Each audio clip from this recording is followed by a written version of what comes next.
കൊഞ്ച് ഫ്രൈ ഉണ്ടാക്കാം.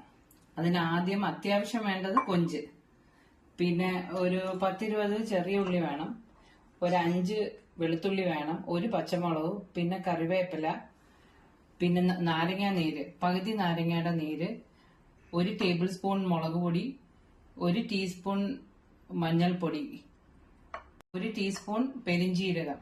പൊടിയല്ല, പെരിഞ്ജീരകമായിട്ട് തന്നെ നമുക്ക് വേണം. ഇനി നമുക്ക് ഇതെല്ലാം കൂടെ ഒരുമിച്ച് മിക്സ് ചെയ്യാം. പിന്നെ വെളിച്ചെണ്ണയും കൂടെ വേണം ഇതിനകത്ത്. ആദ്യമേ മിക്സ് ചെയ്യുമ്പോൾ തന്നെ ഇച്ചിരി ഒഴിക്കണം. ഉപ്പും. തുടങ്ങാം. നമുക്കിതെല്ലാം കൂടെ ഒരുമിച്ചിടാം. ഇത് ഞാൻ ചെറുതായിട്ട് അരിഞ്ഞു വെച്ചിരിക്കുന്നതാ. കറിവേപ്പില ഒന്ന് ചെറുതായിട്ടൊന്ന് അരിഞ്ഞിടണം, അപ്പോഴേ അതിന്റെ ആ മണം നല്ലോണം കിട്ടത്തുള്ളൂ. അടുത്തത് നമുക്ക് നാരങ്ങ നീരൊഴിക്കാം. ഇനി പെരിഞ്ജീരകം,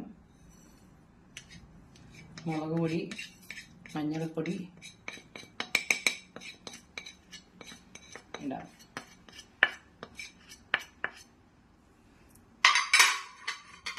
നമുക്ക് ഉപ്പിടാം. ഉപ്പ് കുറച്ചേ ഇടാവൂ, ആവശ്യത്തിന് നോക്കിയേ ഇടാവൂ.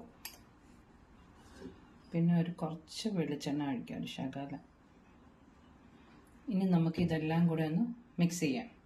കൈകൊണ്ട് വേണം നല്ലോണം മിക്സ് ചെയ്യാൻ. ഞാൻ കൈ കൊണ്ടാണ് മിക്സ് ചെയ്തത്, അതെടുത്തില്ലെന്നേ ഉള്ളൂ. അത് കൈ കൊണ്ട് മിക്സ് ചെയ്ത് വെക്കുന്നതാണ് നല്ലത്, എന്നാലേ അതെല്ലാം കൂടെ പിടിക്കത്തുള്ളൂ. ഇനി ഒരു 15 മിനിറ്റ് നമുക്കിത് റെസ്റ്റ് ചെയ്യാൻ വെക്കാം. പിന്നെ കൊഞ്ചിന്റെ അളവ് പറഞ്ഞല്ലോ, ഇത് ഒരു 1/2 കിലോ കൊഞ്ചായത്.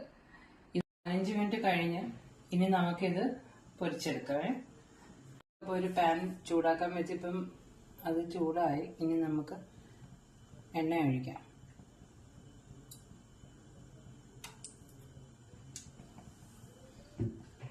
എണ്ണ ഒന്ന് ചെറുതായിട്ടൊന്ന് ചൂടാകുമ്പോൾ നമുക്കിത് ഇടാം. അപ്പം എണ്ണ ചൂടായിട്ടുണ്ട്. ഇനി നമുക്ക് കൊഞ്ച് അതിനകത്തേക്ക് ഇടാം.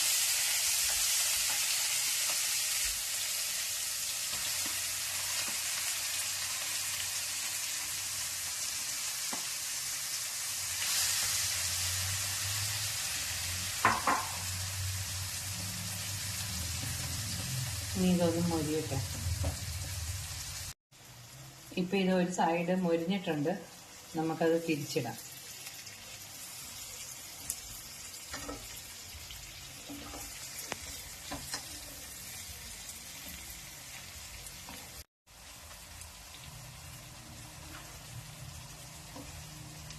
ഇനി ഈ സൈഡ്, ഇപ്പുറത്തെ സൈഡ് കൂടെ ഇനി ഒന്നുകൂടെ മൊരിയട്ടെ. ഇത് നല്ല മൊരിയണം, കരിയരുത്, മൊരിയണം. അപ്പോഴാണ് അതിന്റെ ആ ടേസ്റ്റ് വരുന്നത്. ആ ഉള്ളിയൊക്കെ മൊരിയുമ്പോഴൊരു പ്രത്യേക ടേസ്റ്റ് അതിന്. ഇപ്പൊ 2 സൈഡും ഏകദേശം മൊരിഞ്ഞിട്ടുണ്ട്. ഇത്രയും മതി.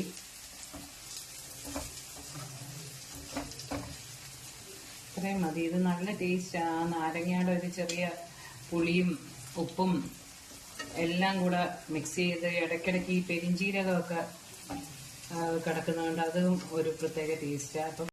അപ്പോൾ എല്ലാവരും ട്രൈ ചെയ്തിട്ട് കമന്റ് ചെയ്യണം.